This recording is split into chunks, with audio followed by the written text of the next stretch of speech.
The wrecking ball was 10 seconds from impact when a tiny hand grabbed his $50,000 suit. Marcus Blackwell looked down at the little girl with dirt on her face and a crumpled photograph trembling in her fingers. What he saw in that photo made a billionaire fall to his knees in front of 200 construction workers and a crowd of news cameras. But to understand why a single photograph could destroy a man worth $2.3 billion, we need to go back 6 months. Before we continue, please tell us where you are watching from in the comments. And what do you think was so shocking that made a billionaire fall to his knees? Let's hear your thoughts. Marcus Blackwell built his empire on a simple philosophy. Buy struggling properties. Evict everyone. Flip for millions. Repeat. 246 times he'd executed this strategy without hesitation, without remorse, without losing a single night of sleep. Property number 247 was supposed to be just another Tuesday. He didn't even know it was an orphanage. To him, it was just the lot on 5th Street, prime real estate in a neighborhood undergoing rapid gentrification, the kind of property that would sell to luxury developers before the ink dried on the demolition permit. His assistant had mentioned something about children during the acquisition meeting, but Marcus had cut her off mid-sentence. "There are always excuses," he'd said. "We handled profit, not problems." His board of directors barely blinked when he announced the demolition timeline. 30 days to clear the property. 60 days to begin construction on $200 million worth of luxury condominiums. The vote was unanimous. 6 figures for everyone in the room just for showing up and nodding. Marcus signed the demolition order with a pen that cost more than most people's monthly rent. He'd bought it at auction just because he could. Just because the price tag meant nothing to him anymore. Just because somewhere along the way, he'd forgotten that numbers represented real things. The lawyers had done their research. The property was owned by a Catholic charity operating at a loss for over 3 decades. The building itself was a liability. Outdated electrical, asbestos in the walls, foundation issues that would cost millions to repair. Marcus wasn't just buying it. He was putting it out of its misery. At least that's what he told himself. But here's what Marcus didn't know. What his lawyers hadn't put in their reports. What nobody had bothered to tell him because he'd made it very clear he didn't want to hear excuses. St. Mary's Orphanage wasn't just any children's home. It specialized in medically fragile infants. Babies born too early. Children with heart defects. Kids the system had labeled too expensive, too complicated, too damaged for standard foster care. St. Mary's took the ones nobody else wanted and gave them a fighting chance at life. 47 children lived there. 47 kids who would be scattered across state facilities the moment Marcus's demolition crew broke ground. Sister Grace had run St. Mary's for 30 years. She'd seen children come and go, watched babies grow into toddlers, toddlers into kids, kids into teenagers who aged out of the system. She'd celebrated adoptions and mourned losses. She'd learned to accept that some battles can't be won. But this one felt different. This one felt personal. The demolition notice had arrived on a Tuesday. Sister Grace had read it 3 times before the words sank in. 30 days to vacate. No exceptions. No appeals. Signed by Marcus Blackwell himself. She'd stared at that signature for a long time. Wondered if he'd even read the property address before signing. Wondered if the name St. Mary's meant anything to him anymore. Probably not, she'd decided. Men like Marcus Blackwell don't remember. Sister Grace knew something nobody else did. She'd been carrying a secret for 8 years. A secret she'd tried to share 17 times in that first year alone. A secret that Marcus Blackwell had made impossible to deliver by building walls so high around himself that not even the truth could climb them. She'd tried reaching him when the notice came, called his office, left a message with a receptionist who sounded bored, explained that she had urgent information. Information that Mr. Blackwell needed to hear before he made a terrible mistake. The receptionist had been polite but firm. Mr. Blackwell doesn't take unsolicited calls. Sister Grace had hung up and made a decision. She wouldn't fight the demolition, wouldn't call the media or stage protests. She'd let Marcus Blackwell come to St. Mary's. She'd let him see what he was destroying, and she'd make sure he met Sophie. Sophie had arrived at St. Mary's as a newborn, delivered by a state social worker who looked exhausted. The baby came with minimal documentation. No family history. No father listed. Mother deceased. Born 3 months premature. Heart defect requiring surgery. had already coded twice in her first 24 hours of life. Sister Grace had taken one look at the tiny baby and said, "Bring her in." The infant came with 3 items: a letter that said only her name is Sophie, I'm sorry, a silver locket that appeared broken, its clasp jammed shut, and a photograph in a plastic sleeve, protected like it mattered more than anything else in the world. A young couple standing in front of St. Mary's Orphanage. The boy couldn't have been more than 20. They were holding hands and smiling. On the back, someone had written where we fell in love. Sister Grace had studied that photograph for a long time. Because she'd worked at St. Mary's for 30 years. She remembered the young volunteers who came every weekend. Remembered the earnest college kids who played with the children and talked about changing the world. She recognized the couple immediately. But she didn't tell anyone. What good would it do? She tried reaching the boy in that photograph, now a billionaire who refused calls from anyone outside his inner circle. She'd sent letters that probably went unopened, even showed up at his headquarters once, only to be escorted out by security. So Sister Grace had raised Sophie, given her love and stability, watched her survive heart surgery at 3 months old, celebrated her first steps, held her during nightmares, and told her every single day that she was wanted. Sophie grew up believing her parents had loved her, but couldn't keep her. Sister Grace never lied, exactly. Just left out the parts that would hurt too much. Sophie kept the photograph under her pillow, stared at it every night. The broken locket remained a mystery. She liked having secrets, liked imagining what might be locked inside. On her 8th birthday, 3 months before the demolition notice, Sophie made a wish. The same wish she made every year. She wished her mother would come back to St. Mary's. Sister Grace had watched her make that wish and felt her heart break, because some wishes don't come true. But this year was different. This year, someone was coming to St. Mary's. Demolition Day arrived on a Tuesday morning. The wrecking crew showed up at 6. Sister Grace had already packed the children's belongings, arranged for buses, said goodbye to the building that had been her home for 3 decades. Sophie didn't understand why they were leaving. Where are we going? When can we come back? Sister Grace had knelt down, told her that sometimes things change, even when we don't want them to. That home is what we carry in our hearts. "Can I bring my box?" Sophie had asked. "The one with my special things?" "Of course, baby." Sophie had grabbed the wooden box from under her bed, the box that held the photograph and the broken locket. She'd clutched it to her chest. The buses arrived at 7:30. 47 kids carrying trash bags full of belongings. Sister Grace counted them on, promised she'd visit. Sophie was the last one in line. She'd stopped at the bus steps, turned back to look at St. Mary's one more time. Before Sister Grace could comfort her, a Rolls-Royce pulled up, and Marcus Blackwell stepped out. Marcus had worn his most expensive suit that morning. Tom Ford, $35,000. He'd chosen it deliberately. Armor against sentiment. A reminder that he'd transcended the world of people who begged for second chances and cried about buildings. He stepped out of the Rolls-Royce and surveyed the property with the detached interest of a man evaluating livestock. The building was worse than the photos suggested. Peeling paint, cracked windows, a roof that looked like it might collapse in the next strong wind. His demolition crew was doing these people a favor. A woman approached him, older, maybe 70, wearing a simple gray dress and a silver cross. She looked tired in a way that suggested decades of exhaustion, not just one bad night. "Mr. Blackwell," she said. "I'm Sister Grace." We spoke on the phone. Marcus had no memory of speaking to her. His assistant handled those calls.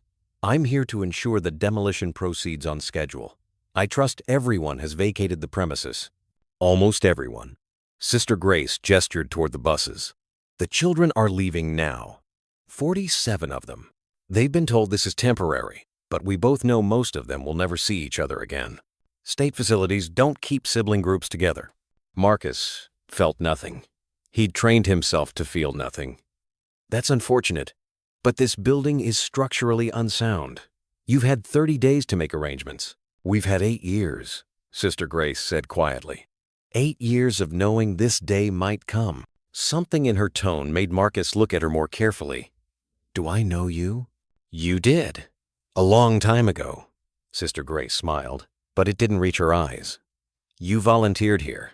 Tuesdays and Thursdays. You'd read to the children. You were good at the voices. Marcus felt ice slide down his spine. That was someone else. Was it? Or did you just bury him so deep you convinced yourself he never existed? This conversation is over. Marcus turned toward the demolition foreman. You have authorization to proceed. The foreman nodded. Signal to the crane operator. The wrecking ball began its slow pull backward, building momentum, preparing for the first strike that would bring down the eastern wall. Sister Grace didn't move, just stood there watching Marcus with an expression he couldn't read, like she was waiting for something, like she knew something he didn't. Is there a problem? Marcus asked. No problem. Sister Grace folded her hands. Just wondering if you'd like to know what happens to the children after today. I don't need the details. The state has procedures. The state has warehouses. Sister Grace's voice remained calm, but something sharp entered it. They'll separate siblings. Put teenagers in group homes where they'll age out in a few years with nothing. Put the younger ones in foster care where they'll move from house to house until they're too old or too damaged for anyone to want them. That's not my concern. Isn't it? You're the one displacing them. I'm demolishing an unsafe building. What happens after is not my responsibility. Marcus checked his watch. $40,000. Made in Switzerland. Kept perfect time while the world fell apart around it. Sister Grace studied him for a long moment. Then she nodded. Of course. Forgive me for wasting your time. She turned to walk back toward the buses. Marcus felt something twist in his chest, something he quickly stamped down. He'd gotten good at stamping down feelings over the past 8 years. Practice made perfect. The wrecking ball continued its backward arc. The operator was good, experienced. This wouldn't take long. The building would be rubble by lunch. Marcus would be in his next meeting by 2. Life would continue in the orderly, controlled way he'd constructed. Then he heard shouting. One of the bus drivers was yelling, pointing. A small figure had broken away from the line of children waiting to board, running back toward the building. Dark hair streaming behind her, arms pumping. Someone stop her, the driver shouted. Security started moving, but the girl was fast. Desperate. She ducked under one guard's reaching arms, dodged another, sprinted across the demolition site with the single-minded determination of a child who had nothing left to lose. She was heading for the orphanage entrance. The wrecking ball was 5 seconds from impact. Stop the crane, Marcus heard himself shout. Stop it now. The operator hit the brake. The wrecking ball's arc stuttered, slowed, stopped 3 feet from the building's wall, close enough that Marcus could see cracks spreading through the old brick from the vibration alone. The girl disappeared inside the building. What the hell is she doing? Marcus said. Sister Grace had gone pale. Sophie. Her voice cracked. Sophie, come back. But Sophie didn't come back. Marcus could see movement through the broken windows.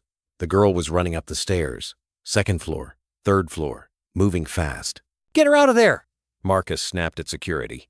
The building is unstable. 2 guards ran inside. Marcus could hear them calling, hear their footsteps echoing through the empty structure, hear nothing from the girl. 30 seconds passed. A minute. The guards emerged, empty-handed. She locked herself in a room on the 3rd floor, one of them said. Won't open the door. Says she's not leaving without her things. What things? Marcus felt anger rising. Hot and familiar. What could possibly be worth risking her life? Sister Grace closed her eyes. Her memory box. She keeps it under her bed. It has everything she owns that connects her to her parents. Then she's an idiot. Marcus pulled out his phone. I'm calling the fire department. They can extract her. There's no time. Sister Grace looked at the crane, at the wrecking ball suspended in midair, at the cracks already spreading through the building's foundation. That building has been condemned for a reason. It could collapse any second. Not my problem. She chose to go in there. She's 8 years old enough to make stupid decisions. Marcus started dialing. Sister Grace grabbed his wrist. Her grip was surprisingly strong. You want to know why she went back in there? Because that box is all she has. No parents, no family, no idea where she came from or why she was left here. Just a few items in a wooden box that prove someone loved her once. Then someone should have taught her that things don't matter. Things are all she has. Sister Grace released his wrist. Because people keep leaving her. The building groaned, a sound like old bones settling. Dust poured from cracks in the walls. One of the second-floor windows shattered. Glass rained down on the concrete below. The foreman approached. "Mr. Blackwell, that structure is minutes from collapse. Maybe less. We need to either demolish it now or evacuate the entire site." Marcus looked at the building. At the windows where he could see the girl's silhouette moving in a third-floor room. At Sister Grace standing with her hands clasped like she was praying. At the buses full of children watching in silence. He thought about calling the fire department. Thought about waiting for professionals. Thought about all the liability issues and insurance problems and delays this would cause. Then he thought about an 8-year-old girl trapped in a collapsing building because she'd gone back for the only proof she had that someone had once wanted her. He thought about promises he'd made and broken.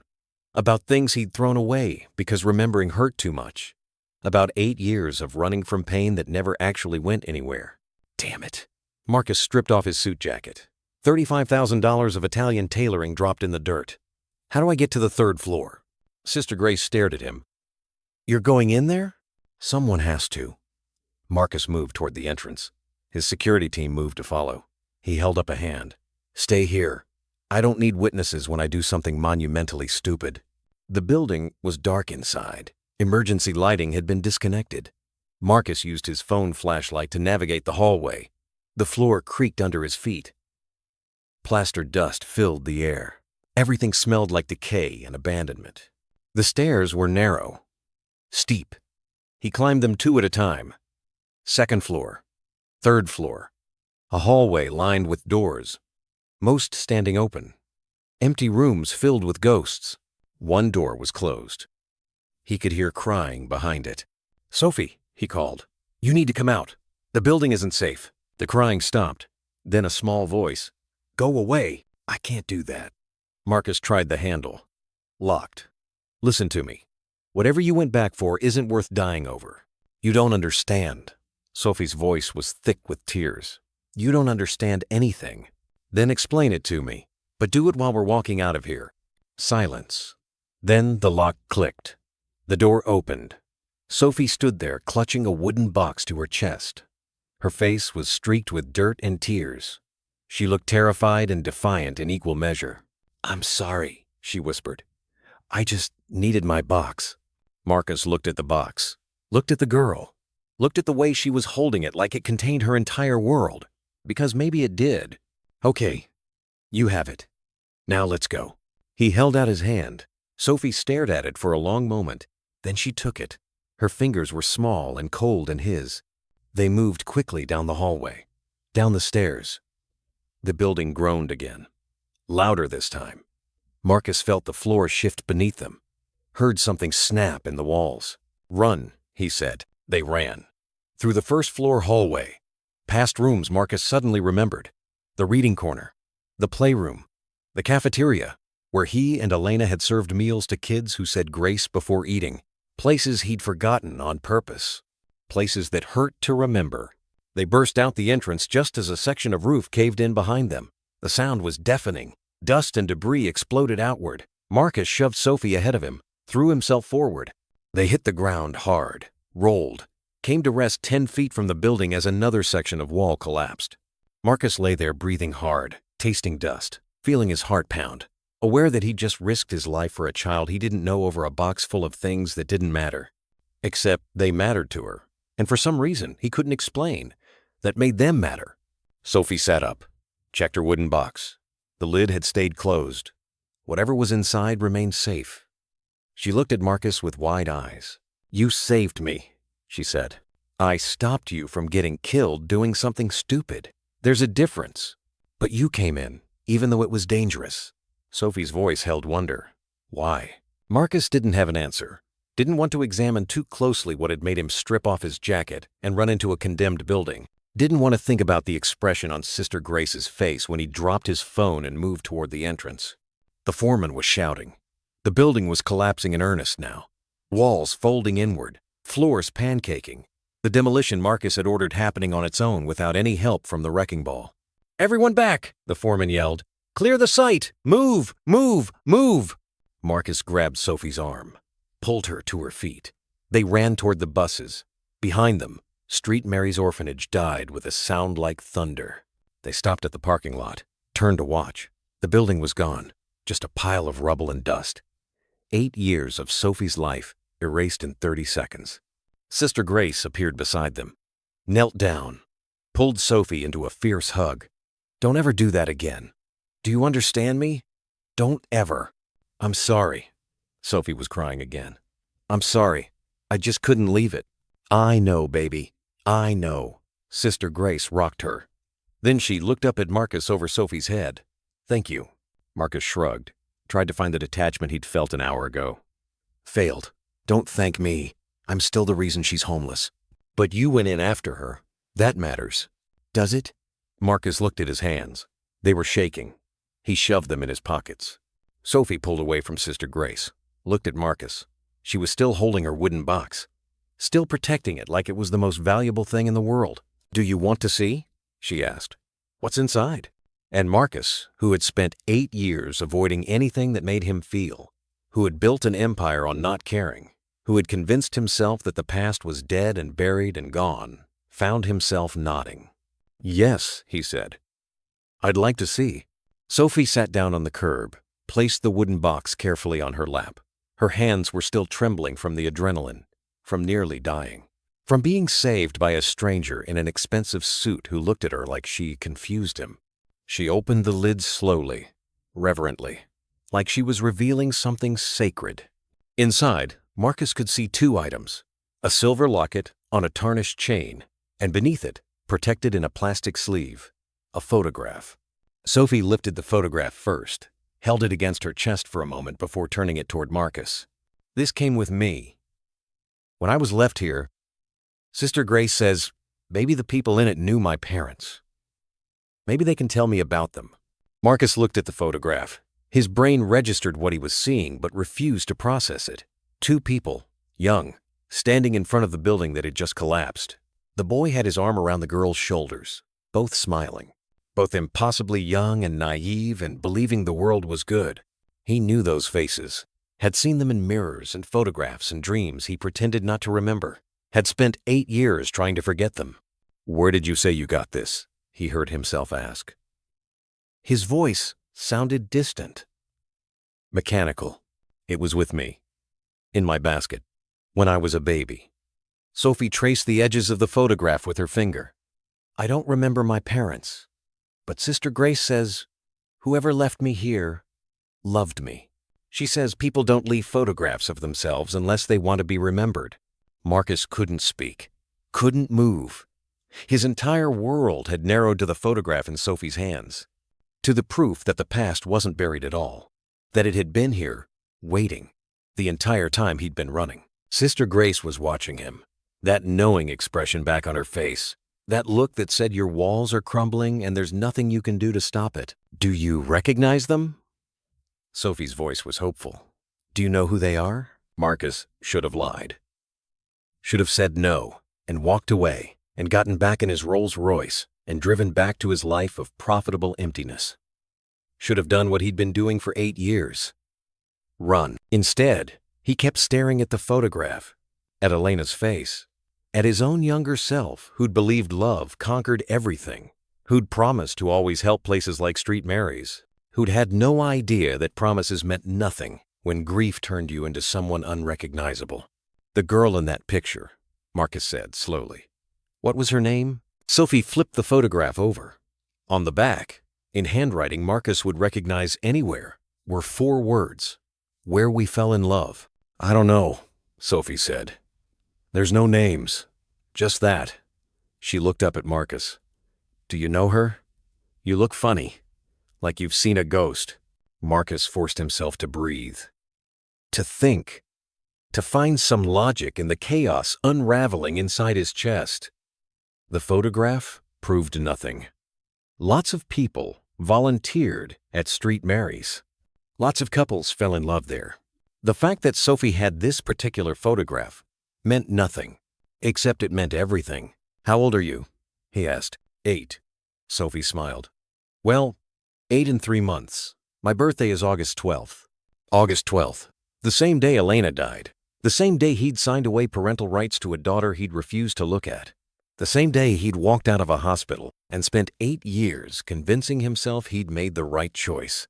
The world tilted. Marcus sat down hard on the curb beside Sophie. His legs had stopped working. His brain had stopped working. Everything had stopped except the realization crashing through him like the building had just crashed into rubble. "Mister," Sophie's voice was concerned. "Are you okay? You look really pale." "I'm fine." Marcus wasn't fine. Would never be fine again. "Do you know anything about your parents? About why they left you?" "Sister Grace says my mom died." Sophie's voice got quiet, "and my dad couldn't take care of me.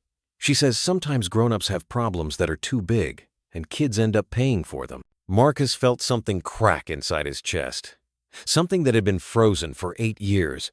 Something that hurt worse than anything he'd ever felt, because now he couldn't pretend anymore. Couldn't lie. Couldn't run. "What else was in your basket?" he asked. "When you were left here, what else came with you?" "Just this." Sophie held up the locket. "But it's broken. I've never been able to open it." She handed it to Marcus. "Maybe you can fix it?" Marcus took the locket. His hands were shaking so badly he almost dropped it. He knew this locket. Had given it to Elena on their first anniversary. Had watched her wear it every single day of their marriage. Had held it the night before she went into labor when she'd asked him to keep it safe for the baby. "Keep it safe for our daughter," she'd said. "So she knows we loved her. So she knows where she came from." He'd promised. Had broken that promise, along with every other promise he'd ever made. "Can you open it?" Sophie was watching him with those wide eyes. Eyes that were Elena's eyes. Eyes he should have recognized the moment he saw her. Marcus found the catch. Pressed and twisted the way Elena had shown him. The locket popped open. Inside was a photograph. Tiny. Faded. But unmistakable. Elena, holding a newborn baby. The photo was taken in a hospital room. Elena looked exhausted and pale, and so happy it hurt to see. The baby was impossibly small, covered in tubes and wires, fighting for life in those first fragile hours. On the opposite side of the locket, engraved in Elena's handwriting, was a message. Marcus read it again. Felt the words cut through every defense he'd built, every lie he'd told himself, every wall he'd constructed to keep the pain out. "What does it say?" Sophie leaned closer. "I could never read it. The letters are too small." Marcus's throat was too tight to speak. He handed the locket back to Sophie, watched her squint at the engraving, watched her lips move as she tried to make out the words. Sister Grace knelt down beside them. She could see Marcus's face, could see whatever expression he wasn't managing to hide. She reached for the locket, held it up to read. Her face went soft, then sad. Then she looked at Marcus with something that might have been pity. "What does it say?" Sophie asked again. Sister Grace's voice was gentle. "It says, Marcus, remember where you came from. Help others climb. Come home to us both. Love, Elena." Sophie's face scrunched in confusion. Who's Marcus? Who's Elena? Marcus stood up, stumbled backward, put distance between himself and the little girl and the locket and the photograph and the truth he could no longer avoid. Sister Grace stood too, positioned herself between Marcus and Sophie, like she was protecting the child from something dangerous. Maybe she was. "You knew," Marcus said. His voice was raw. "You knew the entire time." "I suspected." Sister Grace met his eyes. "The photograph confirmed it. The locket proved it. But you made yourself unreachable, Marcus. I tried to tell you. Tried 17 times that first year. You should have tried harder." Marcus heard how ridiculous that sounded, even as he said it. "You should have forced me to listen." "I couldn't force you to do anything." Sister Grace's voice was quiet but firm. "You built walls specifically to keep the truth out. You made a choice 8 years ago, and you've been hiding from it ever since." Sophie was looking between them, confused, scared, starting to understand that something important was happening, something that involved her. "I don't understand," she said. "What's going on? Who's Marcus?" The question hung in the air. Marcus looked at Sophie, really looked at her, saw Elena in every feature, saw himself in the stubborn set of her jaw, saw 8 years of birthday parties he'd missed, and bedtime stories he'd never read, and scraped knees he'd never bandaged. Saw the daughter he'd abandoned because he'd been too broken to be what she needed. Sister Grace was still watching him, waiting, giving him the chance to answer, to tell the truth, to finally be honest after 8 years of lies. Marcus opened his mouth. Closed it. Tried again. Failed. Because how do you tell a child that the man who just saved her life is the same man who threw her away? How do you explain that you blamed her for something that wasn't her fault? How do you ask for forgiveness when you don't deserve it? You can't. So Marcus did what he'd been doing for 8 years. He ran, turned and walked toward his Rolls-Royce with quick strides that wanted to become sprints. Got in, started the engine, pulled away from the demolition site without looking back. In his rear-view mirror, he could see Sister Grace holding Sophie. Could see the little girl staring after him with confusion written all over her face. Could see the buses starting to load. Could see the rubble of Street Mary's Orphanage smoking in the morning Sunday. Could see everything he was running from getting smaller and smaller until distance made it disappear. Marcus drove for 20 minutes before he had to pull over, before his hands were shaking so badly he couldn't hold the steering wheel, before the burning in his chest became impossible to ignore. He sat in his car on the side of the road and stared at nothing. Sophie was his daughter, the child he'd signed away, the baby he'd refused to hold, the little girl who'd spent 8 years in an orphanage waiting for parents who would never come because one was dead and the other was a coward. And he'd almost killed her. Had signed the demolition order that would have crushed the only home she'd ever known. Had stood there and watched the wrecking ball swing back while she was still inside the building. Had come within seconds of erasing the last piece of Elena that existed in this world. His phone rang. His assistant. He ignored it. It rang again. His lawyer. Ignored. Again. A number he didn't recognize. He answered without thinking. Blackwell. It's Sister Grace. Her voice was calm. Too calm. I thought you should know that Sophie is asking about you. I can't. Marcus's voice cracked. I can't do this. You already are doing this. Whether you run or stay, you're doing it. The only question is, what kind of man you choose to be. I'm not her father. Marcus heard himself say it. Heard how hollow it sounded. I gave up that right 8 years ago. You're absolutely correct. Sister Grace's voice hardened. You're not her father. You're just the man who donated DNA. Fathers show up. Fathers do the work. Fathers don't run away when things get hard. Then why are you calling me? Because Sophie deserves to know the truth. Not today, not tomorrow, but eventually. And when that day comes, I want you to look her in the eye and explain why you chose to leave her, why you signed her away, why you spent 8 years pretending she didn't exist. Marcus closed his eyes. I can't face her. Then you're exactly the coward I thought you were. Sister Grace paused. Elena deserved better than you, and so does Sophie. She hung up. Marcus sat in his car and felt the weight of 8 years crash down on him.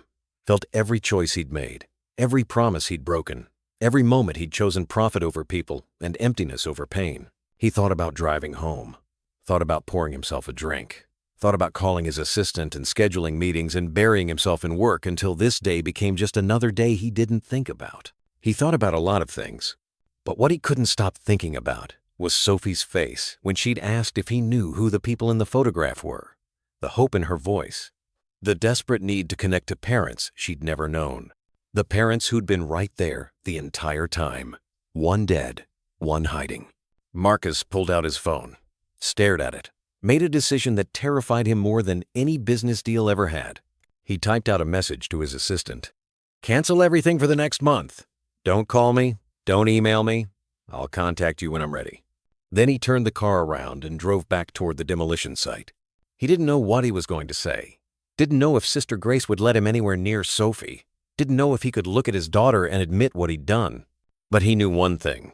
Running hadn't worked for 8 years. Maybe it was time to try something different. Maybe it was time to stop being the man who signed demolition orders and start being the man who ran into burning buildings. Maybe it was time to try being the man Elena had believed he could be. The man he'd buried along with her 8 years ago. When he pulled back into the demolition site, the buses were gone. The construction crew was clearing rubble. Sister Grace stood alone near where the orphanage entrance used to be. She watched him get out of the car, watched him walk toward her, didn't say anything, just waited. Where is she? Marcus asked. On a bus heading to a state facility across town. Sister Grace crossed her arms. Why are you back? Marcus looked at the rubble, at the place where he'd met Elena.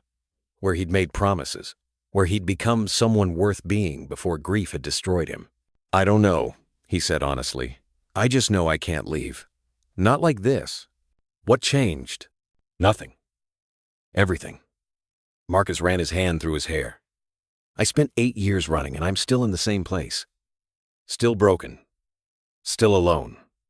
Still a coward. So what are you going to do about it?" Marcus met her eyes. "I don't know. But I need to see her again. I need to try to explain." "Explain what? That you abandoned her?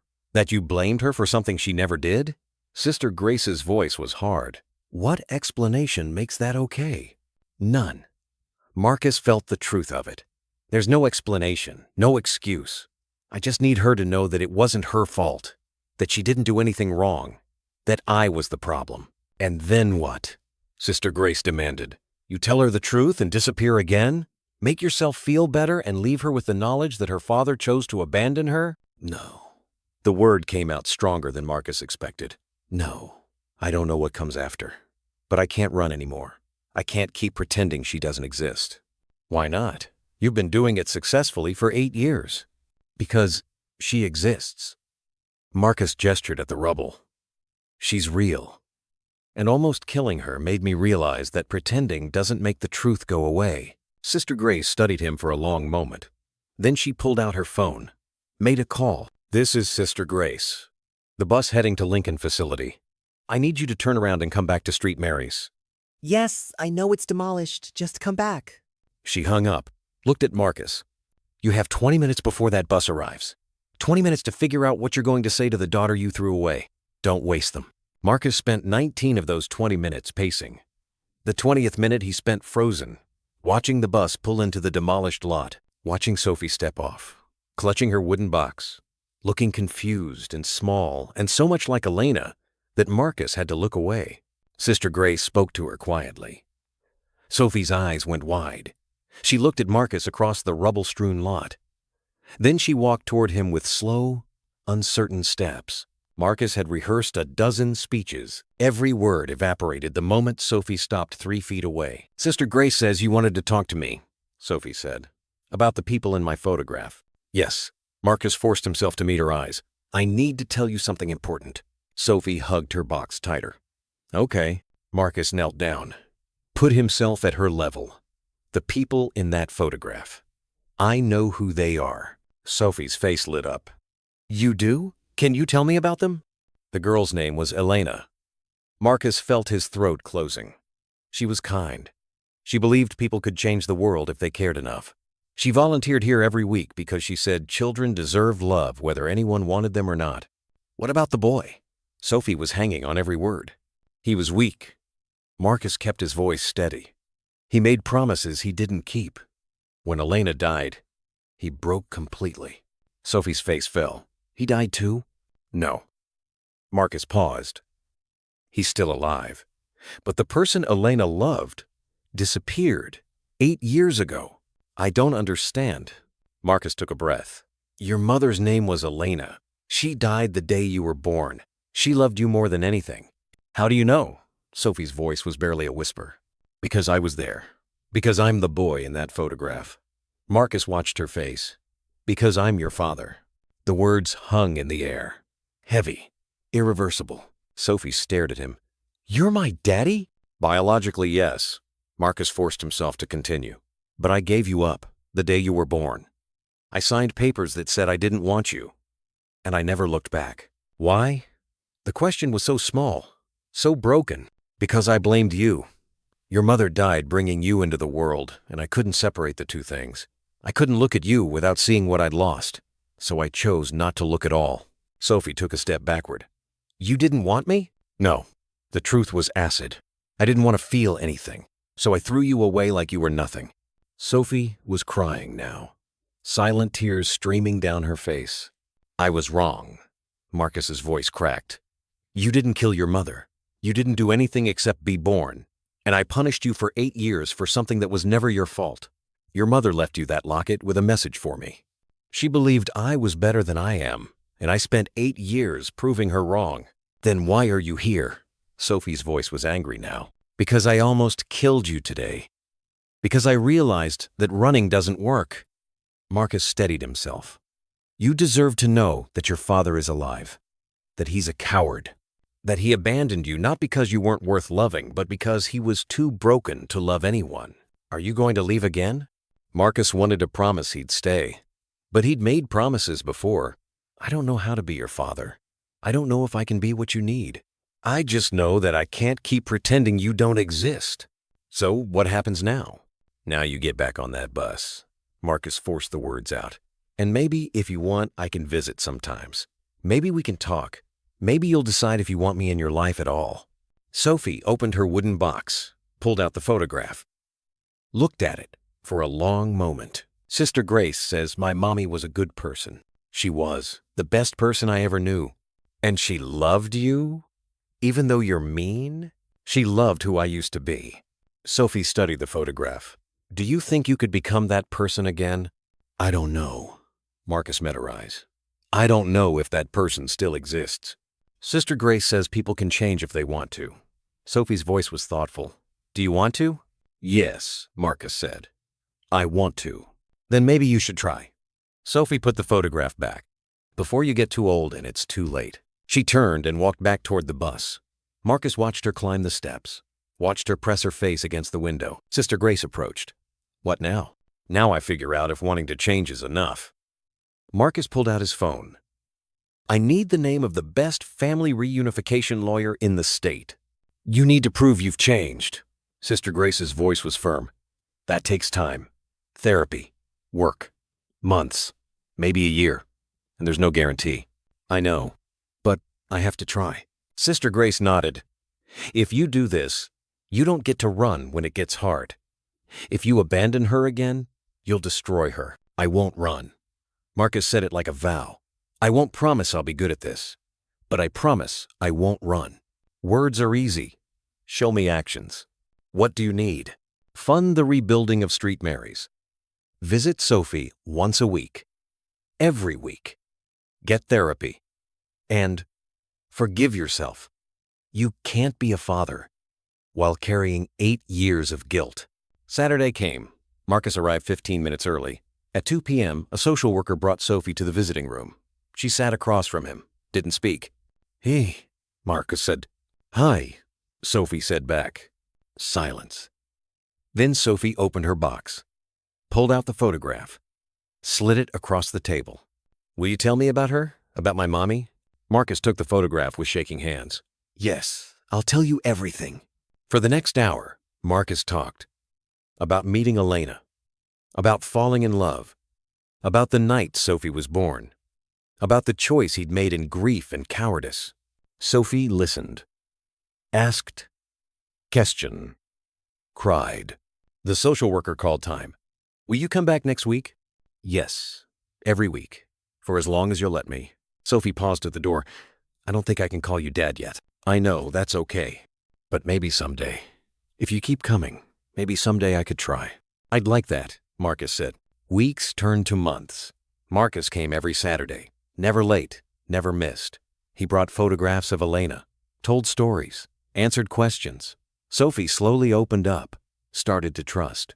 6 months later, Sister Grace called. The new Street Marys is opening.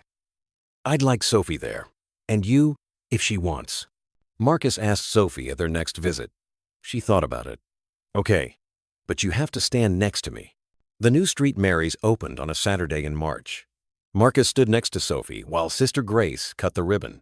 Sophie reached up and took his hand. Sister Grace says you paid for this, that you're trying to fix what you broke. I can't fix what I broke, but I can try to build something better. That's what Mommy would have wanted. Sophie squeezed his hand. For you to build instead of destroy. 3 months later, the social worker called about custody.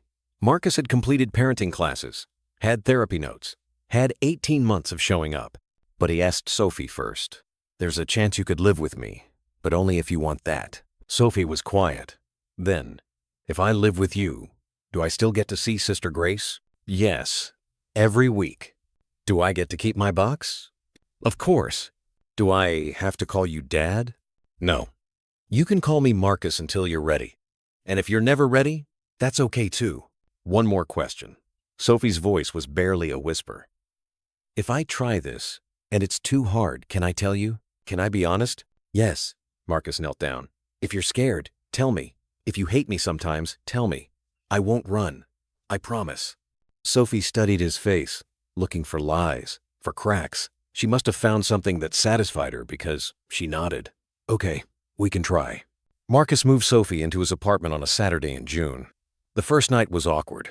Sophie ate dinner in silence, put on pajamas, then stood in the doorway of her new room, looking lost. I don't know how to do this, she whispered. Me neither. But we'll figure it out together. What if I have nightmares? Then you wake me up. What if I'm sad? Then we're sad together. Could you maybe stay until I fall asleep? Marcus pulled a chair next to her bed. I'll stay as long as you need. 2 years passed. Sophie turned 10. Started calling him Marcus Dad. A compromise. Close enough. They had good days and bad days. Days when Sophie was angry about the years they'd lost. Days when Marcus felt inadequate. But Marcus showed up every single day. He went to parent-teacher conferences and school plays. He helped with homework and made terrible pancakes on Saturday mornings. He became, slowly and imperfectly, her father. On Sophie's 10th birthday, she asked for one specific present. Can we go to Street Mary's and take a picture in the same spot? Sister Grace took the photograph. Marcus and Sophie standing where he and Elena had fallen in love. Sophie held the old photograph, creating a chain, past and present linked. That night, Sophie framed both photographs, hung them side by side. Later, as Marcus tucked her in, she said, I have something for you. She pulled out the silver locket. I want you to keep this, so you remember that Mommy believed you could be good, and that I'm starting to believe it too. Marcus held the locket. Read Elena's message again. Come home to us both.